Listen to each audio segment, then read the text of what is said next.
5 underrated heroes in Marvel Rivals. Number 1 is Adam Warlock. This character is the all-around GOAT. He does a crazy amount of damage, capable of keeping many other DPS in check and even 1v1ing them. In addition to that, health sharing with your team is super strong and hard to break through as a solo or even a group diver, and being able to heal your team up with a chain pack is just phenomenal. Don't forget his Resurrect that can literally turn an entire fight around and persist throughout the fight. Really great character.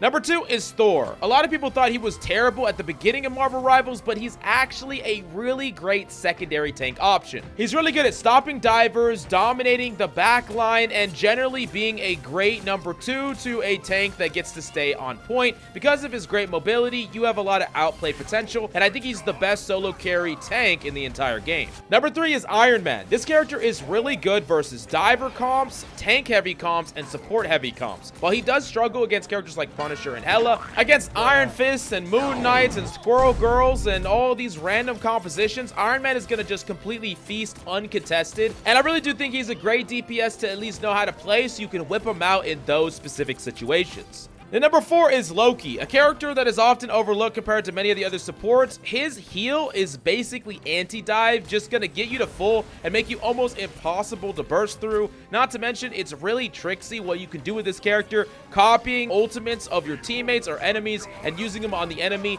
You could even do something like double Luna Snow ult, for instance, and do these really powerful plays that really no other character can do. I think he's silently one of the best ranked solo carry supports in the game. The number 5 is Psylock, who isn't really that underrated, but she's still somehow less rated than she should be. She might be the strongest DPS in the entire game, especially when you get that synergy with magic. She might be unstoppable. She can burst down players so fast, and players haven't even gotten a fraction of how good they will be at this character. I would say start learning Psylock now, because pretty soon I imagine a Psylock meta forming, and you want to get ahead of the curve.